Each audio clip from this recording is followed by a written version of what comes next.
Hi, my name is Joey. I'm a self-taught game developer currently getting a degree in game programming. I'm about to do something I probably shouldn't, but I'm going to do it anyways. I'm going to create my first solo project.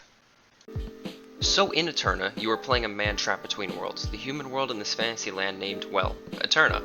You wake up in a forest with no recollection of how you got there, and it is the job of the player to create his journey. You will use this magical, seemingly endless deck of cards that you found on your person to determine your decisions in this magical world. You can find resources, fight enemies, visit towns, and hopefully in the future, so much more. Anyways, welcome to the first devlog for my new card survival game named Aeterna. Throughout this series I'll be showing you all the steps in my journey for creating this project, and hopefully I can improve along the way.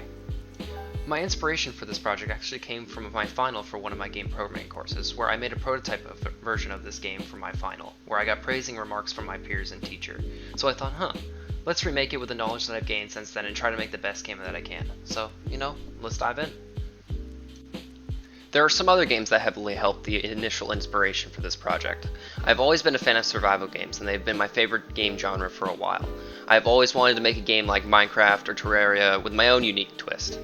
I also took inspiration for the card aspect of the game from Settlers of Catan, a board game that my roommate got me into at the end of last year. Combining both of these inspirations and genres will be hard, however I feel like I can do a great job. The basic game loop is to draw cards from a randomly generated deck. The cards in this deck can be anything from a resource collection card to fighting a giant dragon. This is all random. I wanted to combine the survival and card game genres because I believe it's something that can be unique and interesting if done right. My goal for this devlog is to set up the initial project and try to make the first basic system of drawing random cards. So I finished the initial system and this is what it looks like. There's a button that allows you to draw cards from a randomly generated deck. There are two card types currently, resource and encounter cards. Resource cards will be used to gather items and resources that will be put into an inventory later on.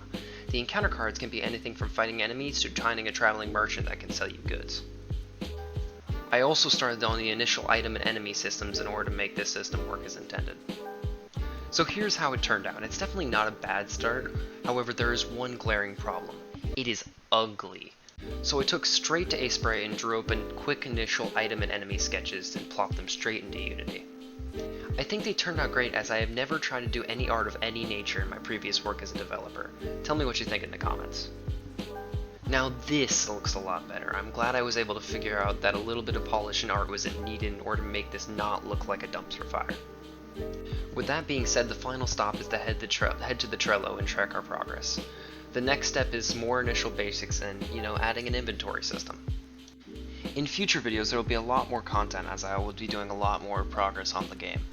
During that time I'll be going over the nitty and gritty details and there will be a lot longer videos. So as this is a short video, it doesn't matter, we are going to really try to power through it, and in the future I will try to be longer and try to have more content and try to fit as much as I can in. So thank you all so much for joining me on this initial part of the journey throughout the creation of Aeterna, and I'm looking forward to hearing back from the feedback that everyone has.